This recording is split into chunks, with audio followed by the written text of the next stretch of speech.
right, thanks everybody for coming to our sixth AMA today with Nadia, the Growth Core Unit Facilitator. And to get started, I kind of wanted to jump into how you got to be the facilitator of the Growth Core Unit in the first place. What led you to this area of work?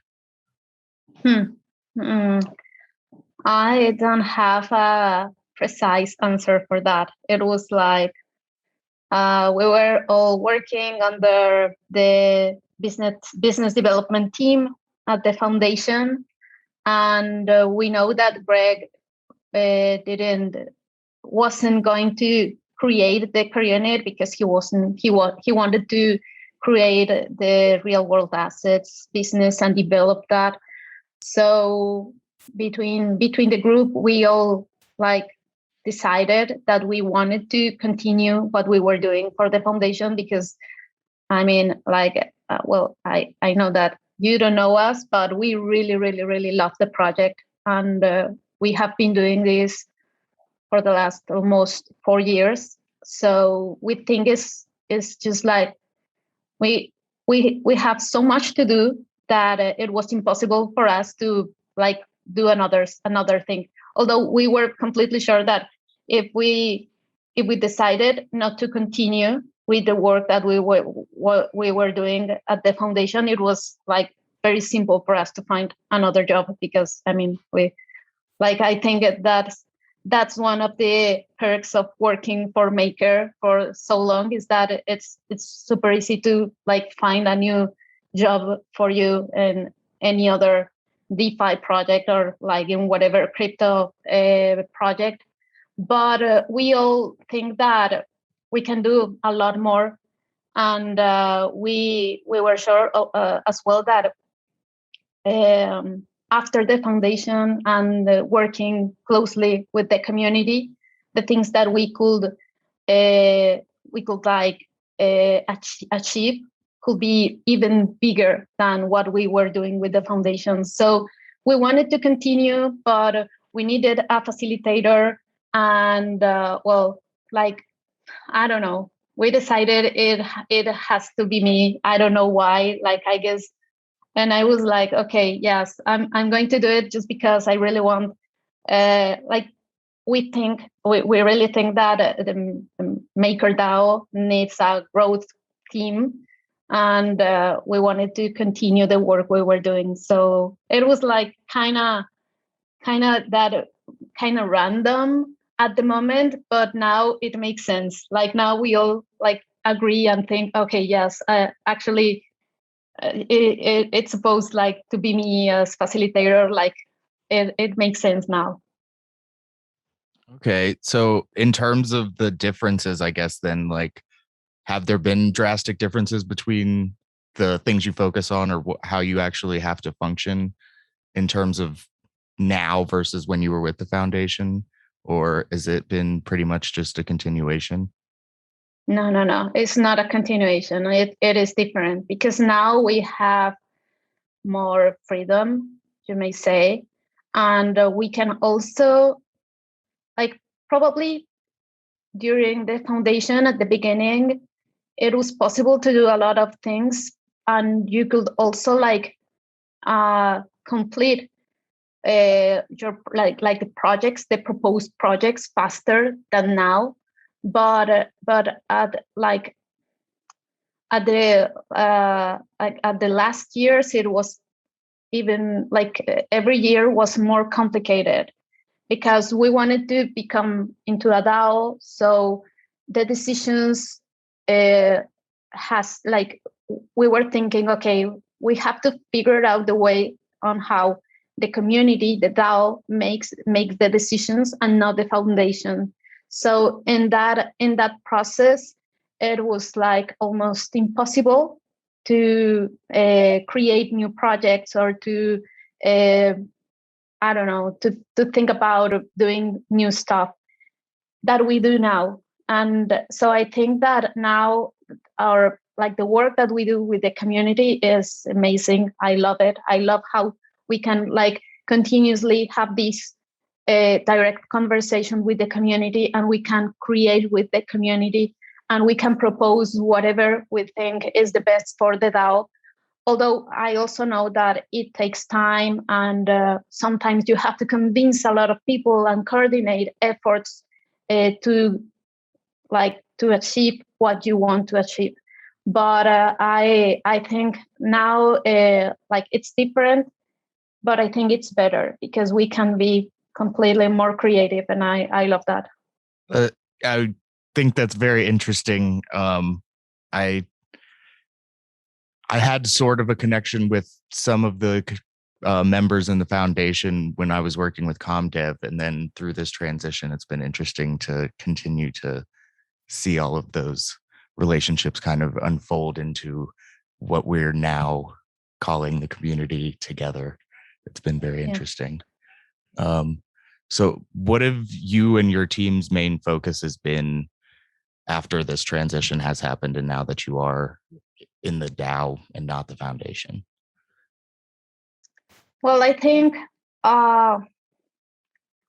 one of the things we want to achieve now is to try to find products for the DAO, because I think you, Jerry, from your CorioNet, you perceive that we are always struggling about, okay, we need a marketing CorioNet, we need someone to talk about the Maker. But when we think about, okay, but what are Maker products, it's hard to find out what a right answer for that. So we are trying to figure out, okay, so here's the Maker protocol, and we have Maker bolts, we have DAI. What are the products of that, and how can we explain and reach out to a different audience, and how to engage different audience with those products? Because usually what we do is, sometimes you think that DAI is Maker's product, but we don't see it like that, because we think you need a middle party to offer that DAI to someone in order to create a service or a product using DAI.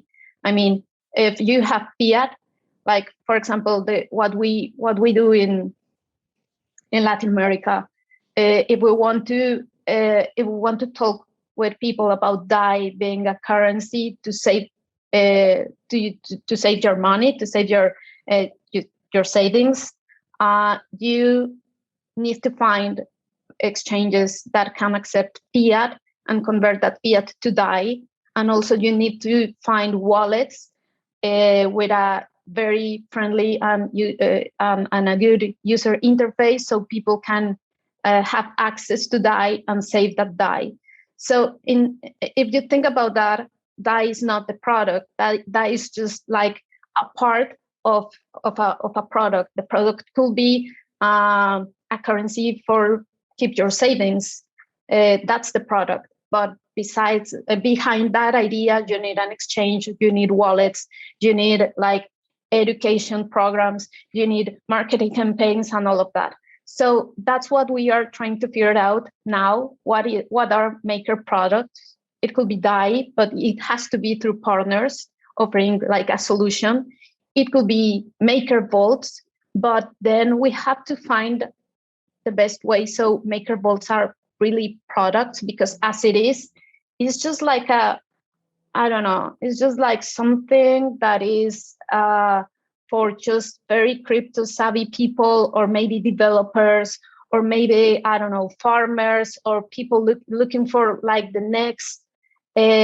next best farming opportunity. And we don't want the Maker protocol to be that. We want really to be if someone is thinking about Maker vaults, they think about loans, the best way to get liquidity. So if we want to achieve that, we have to find a way to convert Maker vaults into a product. So that's why we are thinking about institutional vaults, or having a partner that can offer Maker vaults or Maker loans to these institutions. So I think that's how we are our current project, inside project, and Maker growth is to think about how we convert MakerDAO in different products. Also for gaming, we are also like thinking, okay, we need to convert DAI into a gaming currency. So we have to find, I don't know, talk with the Axie leagues and try to convince them to use DAI inside the game, or to pay for the players, or to pay prices. We are also thinking how to convert DAI into something useful in the NFT world. And because when we reach out to someone to integrate DAI or the Maker protocol or Maker vaults, you have to not just to convince them that DAI is the best decentralized stablecoin in the planet. You have to tell them why DAI will like help them to like create a better solution. So that's what we are doing now. Interesting. I see Peyton has a question. Peyton, do you want to ask yourself? Yeah, absolutely. Hey, Nadia, thanks for doing this AMA. It's really great to get you and perspective on here. So my question was basically, now that a lot of the Paxos deals are a bit more public, I was wondering if you could share a little bit about how that partnership came to be, and maybe some lessons that you learned that growth will be applying towards other partnerships as you look to grow on. Yeah. Well, it's the Paxos partnership. It was interesting because we are also learning how to communicate and how to work with the community. And this is interesting for us because before we were part of the foundation, and we knew how to work inside the foundation. Although we knew at that time that we couldn't do a lot of things because it could be like a liability for the protocol. But now in this transition, we are learning on how to work with the community, because now we are part of the community. Like the foundation doesn't exist anymore.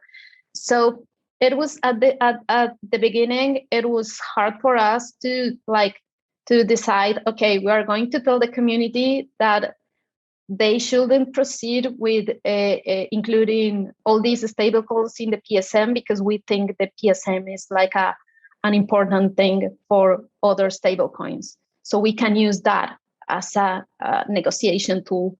But it was going to be a little bit disruptive with how things are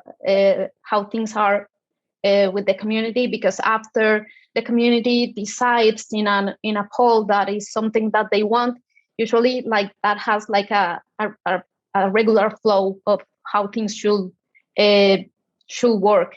So we were like kind of like breaking up that. So we were like, maybe it's not the best thing to do now because the community want to do that.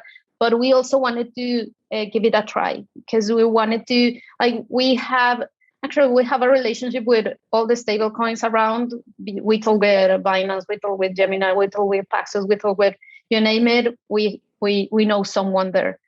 So we just wanted to give it a try, talk with them, and try to find out what we can do together. Like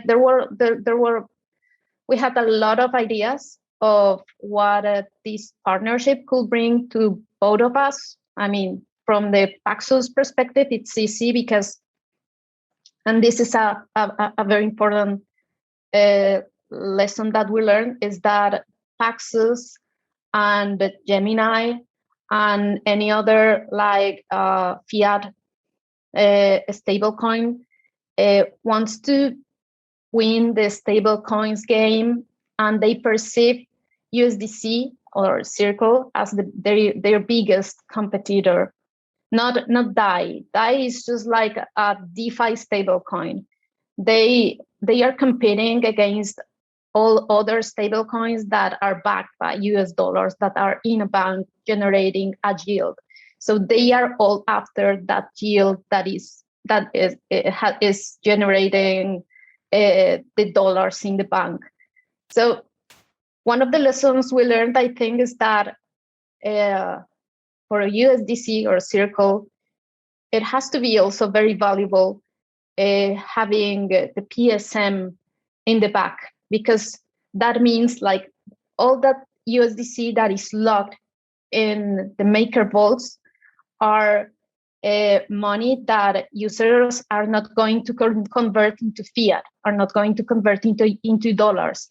That means that is that are dollars in a bank generating interest to these companies. That's why PSM is so powerful for all these other stable coins. And well, I think that's what we want to show to the community, that sometimes the Maker community is just like inside Maker and they are not seeing what's happening out there. So what we want to do is like to bring all that important and interesting stuff that are happening out there and use that as an input so the Maker community can like improve in the decision-making process. So I think I was like, I don't know if that answered your question, Python. Yeah, that's great. Thank you. I think it did. Hey, Nadia, I got a question with regards to institutional vaults. I was listening to the Coinbase earnings call, and they said that, they added another 9,000, some crazy number of institutional clients to their roster. And one of the biggest things that the institutional client is looking for is, well, two of them, is custodial services, right? And two is making sure they're compliant, right? So I just wanted to get an idea from you talking to institutions. Are you getting the same tone where they are thinking about, not only compliance, but also custody? And if you can kind of give us a color of how that conversation goes when it comes to talking to institutions. Yes, I think I try to write about that in the updates that I post in the forum. And what we are seeing is a lot of institutions are interested on the DeFi opportunities. Like they don't know what it is, but they know it's big and they want to be part of it. But they need what institutions are looking when they create these kind of deals. So what they are looking for? They are looking for a way to onboard the other, like the counterparty. That means KYC. They need an entity because, let's be honest. Like DAOs, we are just like understanding on a legal perspective what DAOs are. So they don't recognize a DAO as an entity, and they need an entity, a counterparty, to onboard with their compliance team. Another thing that's very important to them is, okay, where these funds come from. And that's like a tricky question, because in our case, you could say that your funds, like the DAI funds, when you open a vault, the DAI funds come from your own assets because you're getting a loan using your own collateral. So you could say like, okay, if you need to onboard an entity, the entity that owns those DAI funds, it should be you. But that's very hard to understand for the compliance team. So what we are like the conversations we are having now is around how we educate the compliance team about what MakerDAO is as a DAO, as the system, how the system works.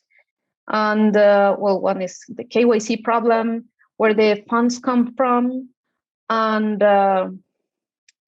also, of course, most of them want to like interact with other institutions or other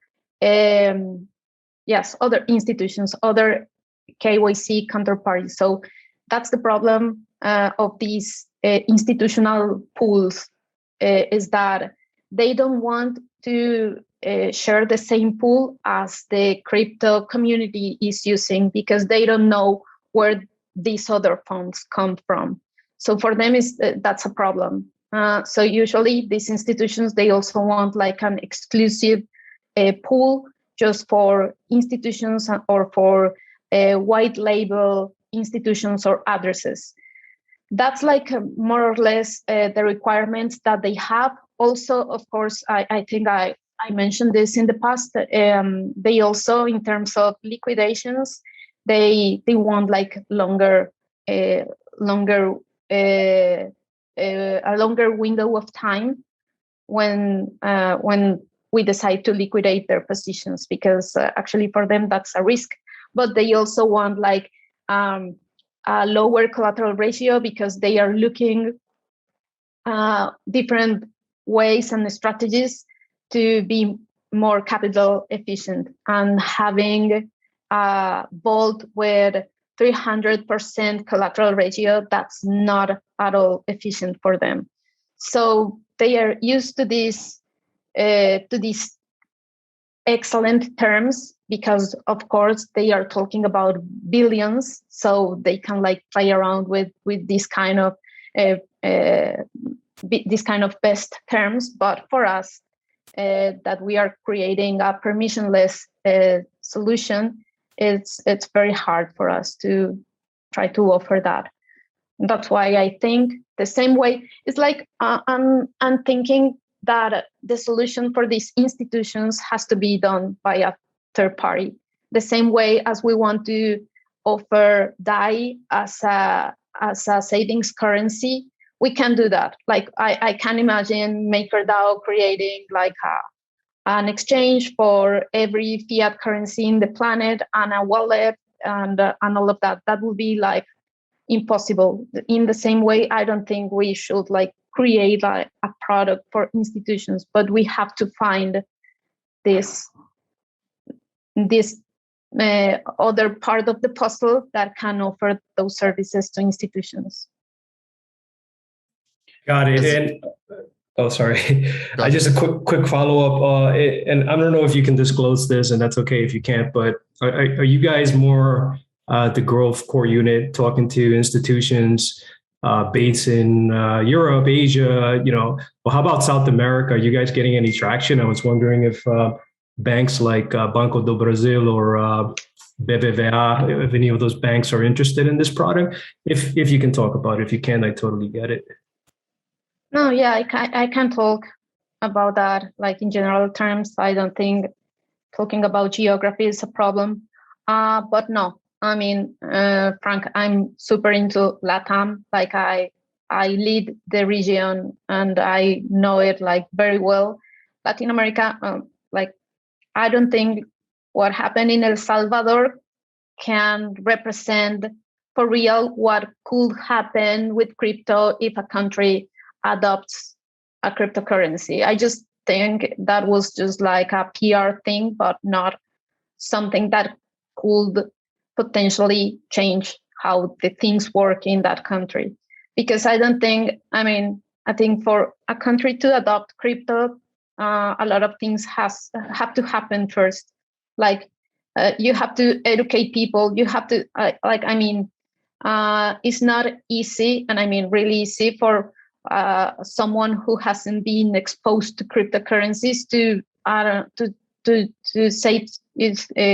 save money in Bitcoin or DAI or any other cryptocurrency.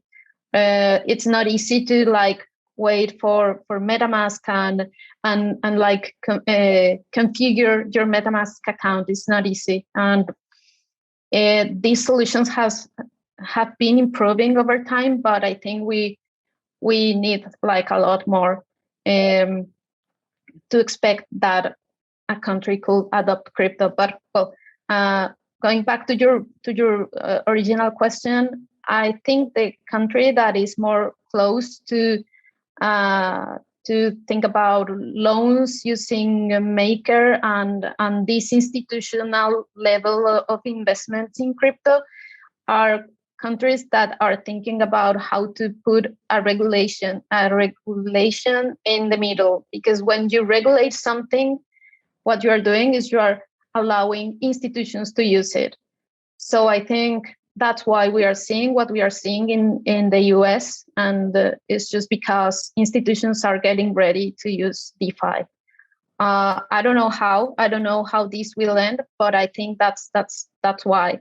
And the US is the first country who, which is like so actively looking for regulation.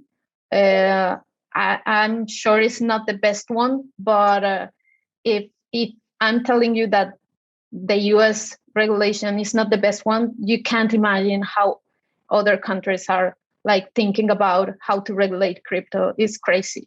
So institutions using DeFi, the first approaches that we are seeing are in the US.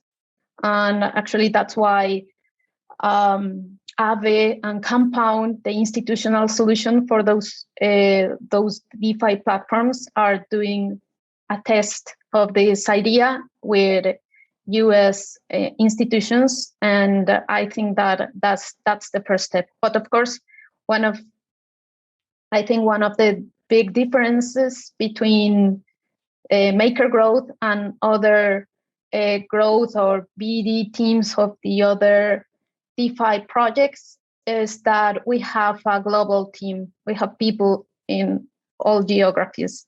And I think that's a plus, because we know what's happening everywhere.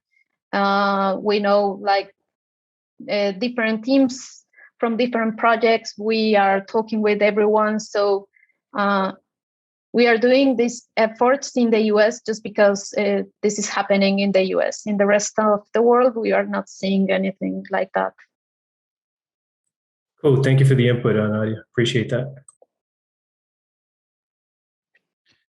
Is in terms of the conversations with these institutions, is it typical that they're just like, here are the problems, this is why we can't do it, if you figure out some answers to this, come back to us? Or are they more interested in collaborating and trying to find solutions together?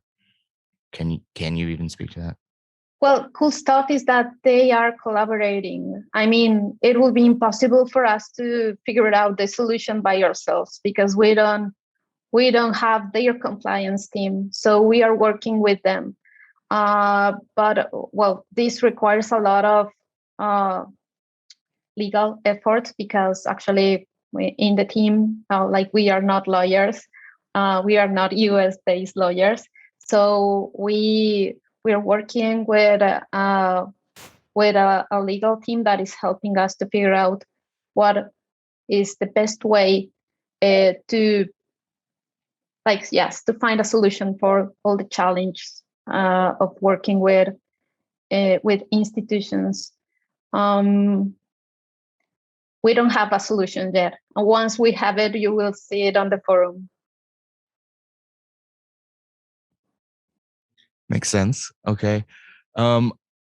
So I kind of wanted to go back a little bit also, in terms of like projects and things that your team or the team with the foundation, the business development team, then in terms of things that are already accomplished and finished, like what are some of the cool things that are your favorite to share and discuss, or most exciting, I guess?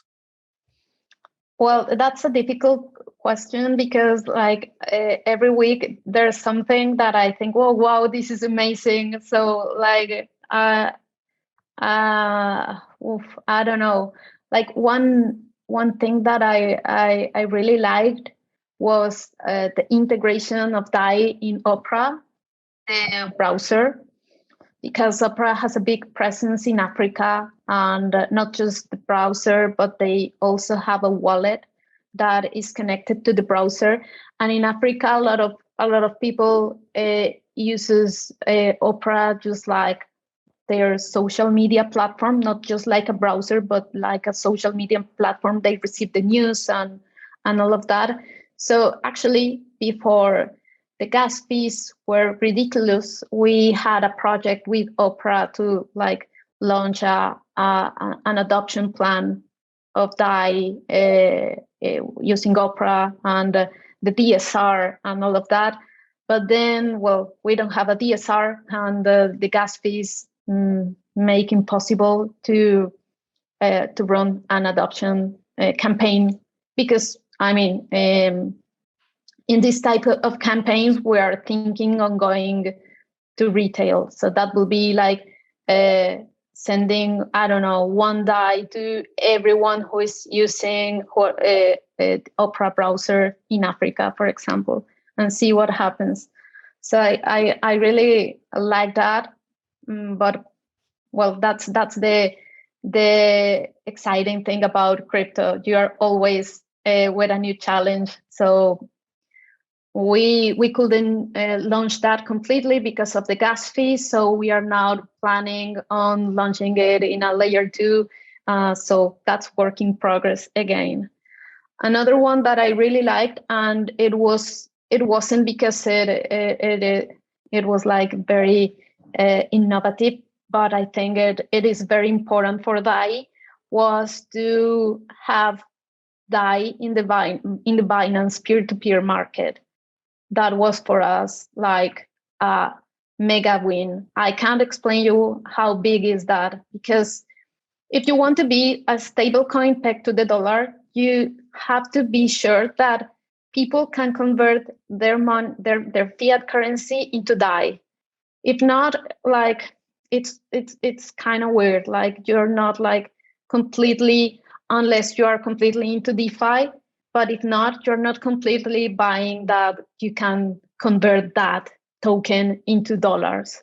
So having DAI in the peer-to-peer market means that you can convert your local currency using like whatever payment method to DAI in whatever country where Binance has presence. And that's super interesting, because what happens in other parts of the world, different than the US and Europe, is that every country has its own currency, and every country has its own regulations that makes difficult for the exchanges to integrate banks in their system. So if you go, I don't know, to Nigeria, or if you go to Argentina, it's a pain in the ass for the exchanges to integrate with local banks. And you need that if you want to like give access to people to crypto. So Binance just created this massive peer-to-peer solution, and we have DAI there. And that's not something that a lot of stable coins can achieve, or other tokens. So that was like a very important thing for the protocol in general. Indeed. Yeah, that is really big. If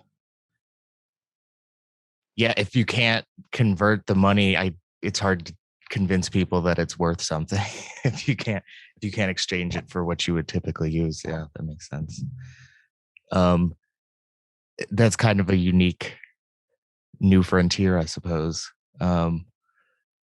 So sorry, let me read through real quick.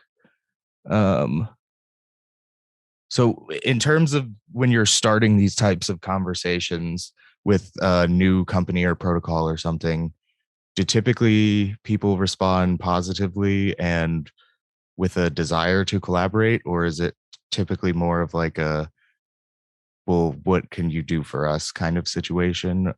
Is it easy, I guess? I mean, I don't have like a unique answer for that.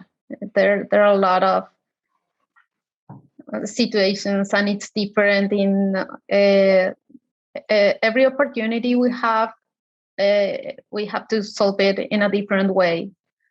What is interesting, and also what we learned during these years, is that in Argentina, that this is interesting. In Argentina, we achieved an adoption of DAI that we couldn't it's difficult to replicate that, because in Argentina, people, like regular people, are adopting crypto. So because of our efforts and because we did it before anyone else, DAI is like a very, like, everyone knows about DAI in Argentina. That's magic. If you have the opportunity, you have to go to Argentina, because it's incredible to see how people talk about DAI. Like, and it's different from other stable coins because they have the USD in the name. So seeing all these people talking about DAI so naturally, it's amazing. So what happened was that after we achieved all this in Argentina, a lot of crypto projects that heard about Argentina adopting crypto and all these people using crypto and all of that, they went to Argentina and they found out that DAI was used everywhere.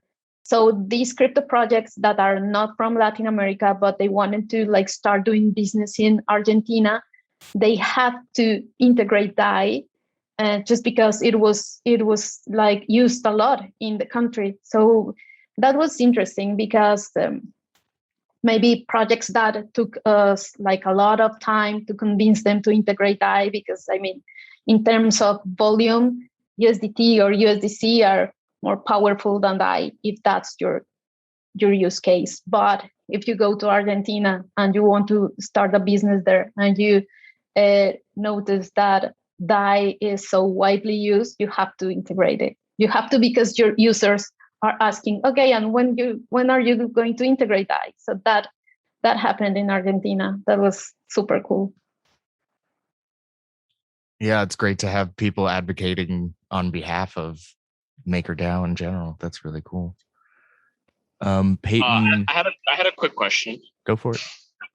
Yeah, I would love to ask, what is the Growth Core unit doing to enter into other countries that are similar to Latin America in their general properties, but yeah, I'm just curious what the growth team is doing to try to approach other geographies around the world.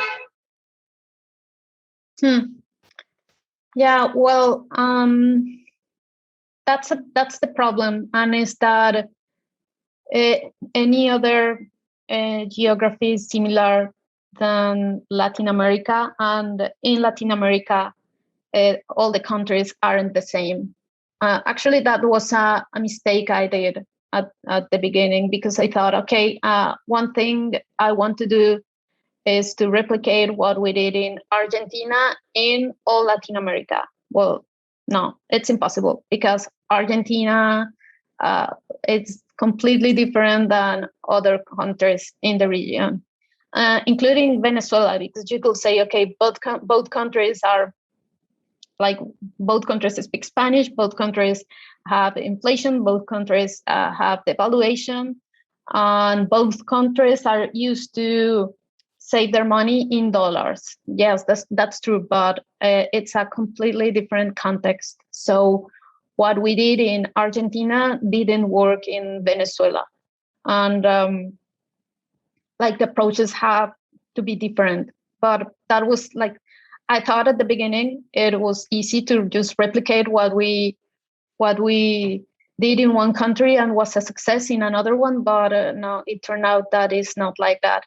And if you think globally, same thing. And I don't know, like a lot of people, and I've heard this from a lot of crypto projects that actually use us as an example, and they, like, we are advisors of a lot of crypto projects because they love what we do at Maker Growth. So, and they are always like telling us, okay, so we want to launch our product in Argentina, Nigeria, and I don't know, another country. And it's like, whoa, no, that doesn't make any sense, because it's like so different, like different countries, different needs, different solutions, different products. So, well, no, we are not trying to replicate things. We are learning from what we do, but we are trying to understand the needs of a country and the projects that exist there, and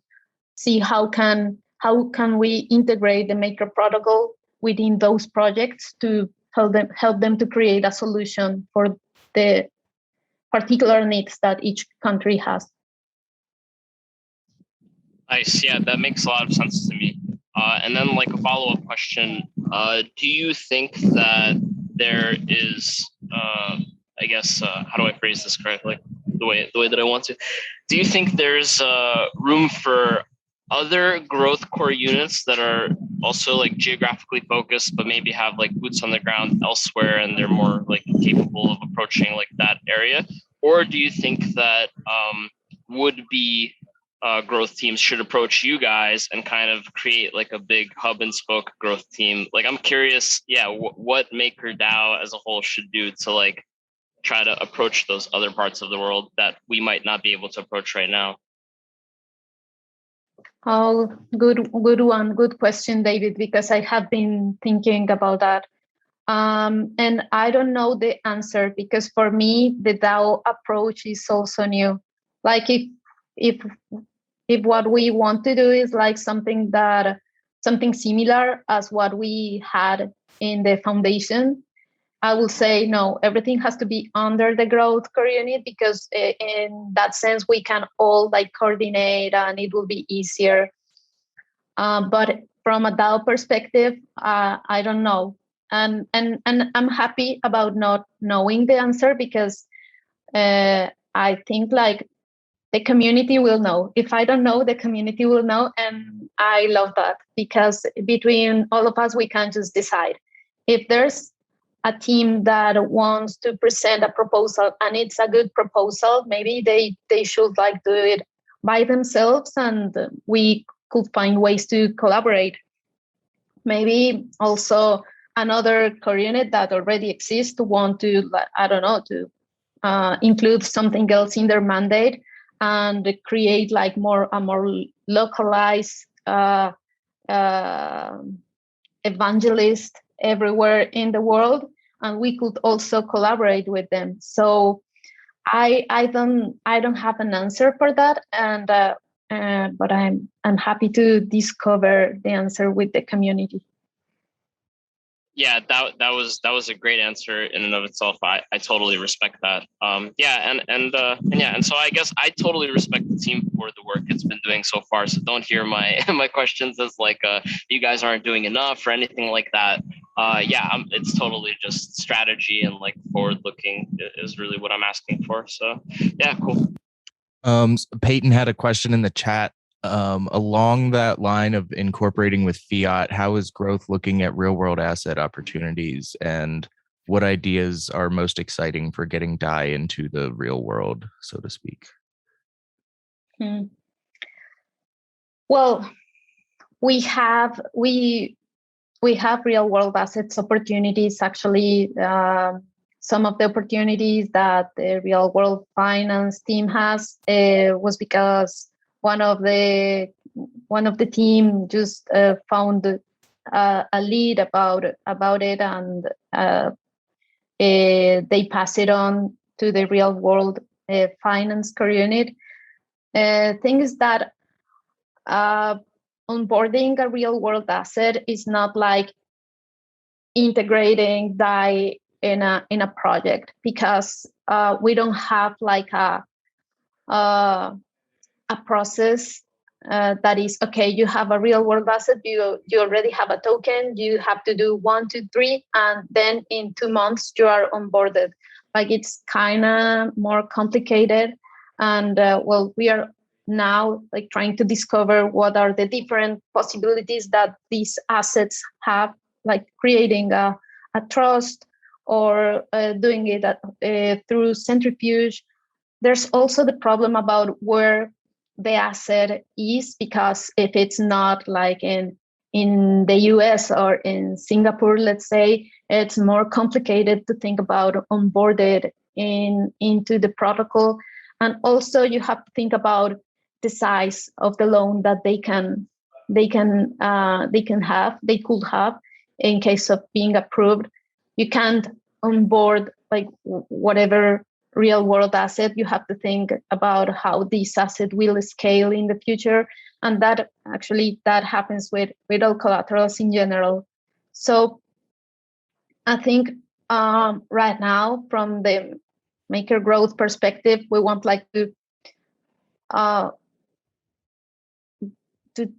try to attract different partnerships. But in the case of real world assets, I think this will take a little bit more time until we have a clear process of how to onboard them, and where these real world assets should be, and where they have to go through centrifuge, when they have to go through a trust and trustee framework.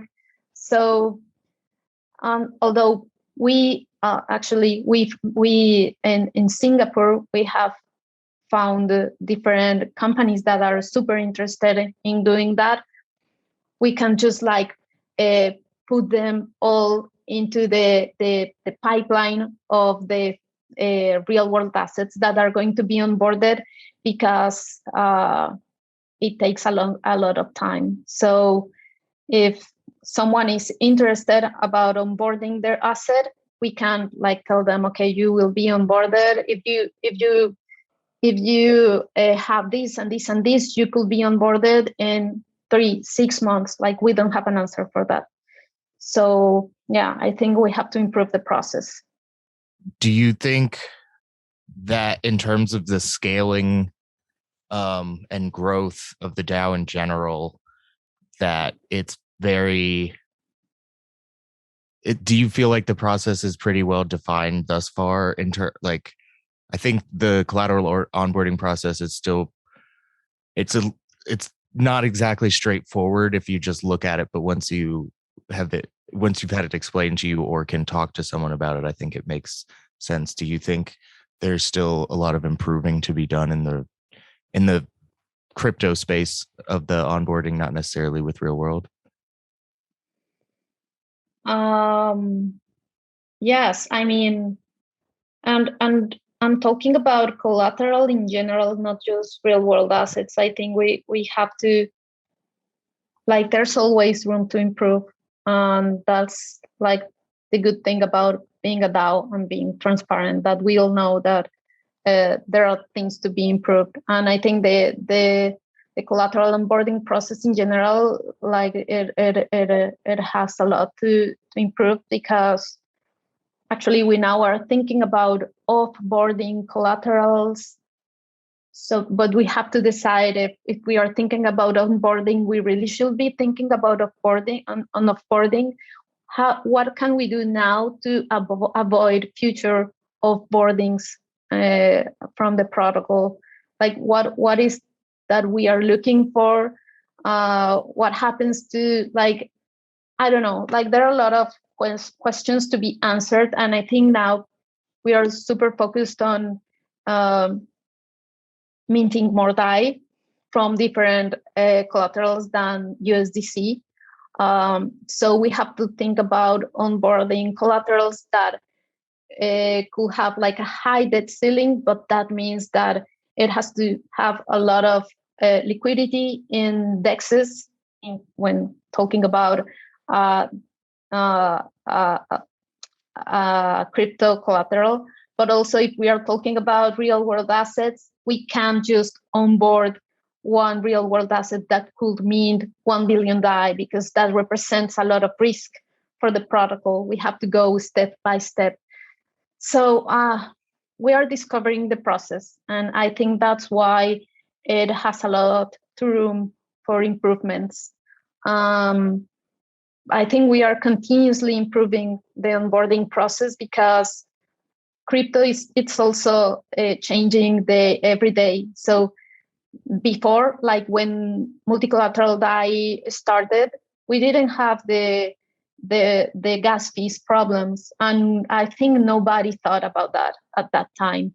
So we onboarded whatever tokens we had at that time, and the voting process took so long that when we onboarded those tokens weren't the most popular at that time. So it's like everything is changing continuously, and that's also why we have always to improve our process, because if not, like the crypto space will change and the regulations will change and the world will change. We can't be static. We have to always evolve with all those changes. Makes sense. I guess I do want to stop and say real quick, we're getting to the top of the hour, so if anybody else has questions they want to come in and ask, please feel free. But so this is a very unique space that does change and grow so much, and right now we have the impending regulations that are being discussed consistently. I wonder if you have a perspective on that in terms of like not seeing the gas fee problem coming. Like, have we kind of have we paid enough attention in terms of the regulatory conversations, and are we kind of putting our eggs in the right baskets and trying to prepare as much as we possibly can for the unknown of the impending regulation? Is there more we could be doing? Yeah, of course. I think there are a lot of more that we could do, and not just in terms of regulation, but like in a lot of different ways. And it's just because, I mean, when the foundation existed, like there were a lot of business units that were in charge of different things. So, for example, we had, I don't know, a legal team, we had a marketing team, we had, well, the business development team. We had like all these business units that were taking care of something for the protocol. And now with the dissolution of the foundation, I think we have a lot of needs, and we need someone to replace these business units and start providing these services to the DAO. Maybe not in a similar way as we had in the foundation, because maybe that doesn't work anymore. But in some way, I think it will be interesting to have a legal service or something like that. I don't know if it should be a legal core unit, but maybe something as what the SES core unit is doing, like trying to have different guidelines, or maybe it's something like what Uniswap did with the DeFi fund, whatever. Or maybe, I don't know if you saw, if something like it's something like what these lawyers DAO is proposing to Curve, Yearn, and Lido. Maybe it's something like that. So yes, I think we need more service providers to the DAO, definitely, not just in the legal aspect to prepare ourselves for what will happen with the regulators, but also in other aspects. So yeah, we need more hands. Totally. Makes sense. And David, you have one last question I think would be a good one to end on. Did you want to come on and ask, or do you want me to read it? Yeah, I could read it out. So the question was, what's the number one thing that will help the impactfulness of the growth core unit that the DAO could do, CU members or otherwise? Doesn't necessarily have to be a CU member or a CU. I don't know about the number one thing, but I know about, as I said, I think the DAO in general needs more service providers. It will be great, like, to have someone helping us with regulators, with all like, I don't know, a lobbyist, or understanding like the right direction for the DAO. Like, I really think that the decision of the foundation about dissolving itself was like the best thing that could happen. But I'm afraid that maybe someone wants, like, I don't know, to break that decentralization. I think the protocol has to like be decentralized. I think that's the right path, but we need guidelines on okay, if we want to be decentralized, what we should do and what we should avoid. And all these interactions with institutions and offering service to institutions or not, like those, like there are a lot of gray lines, and I would love guidance, or like more guidance, although we are asking to lawyers, and we are asking for advice on those aspects. But I think it would be great if we have like someone like guiding not just the growth core unit but other core units. I also think that it will be great if we all as core units, like we try, but I think we could improve in how we coordinate our efforts, because the DAO, because of this decentralized nature, of course, it's chaotic.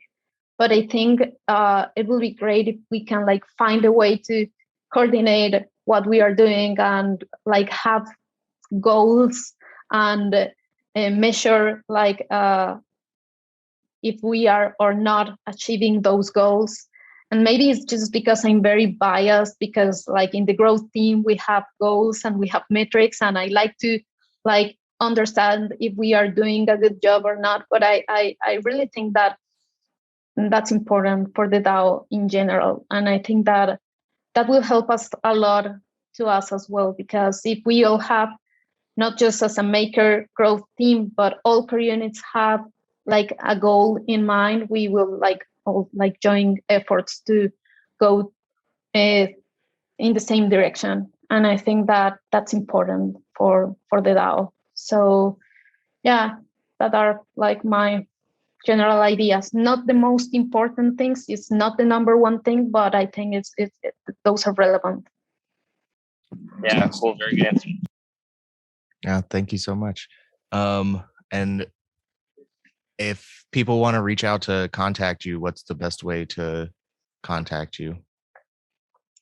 My email, nadia@makergrowth.com, or on Telegram, or on the forum, or on Twitter. Yes, I don't know. I'm everywhere.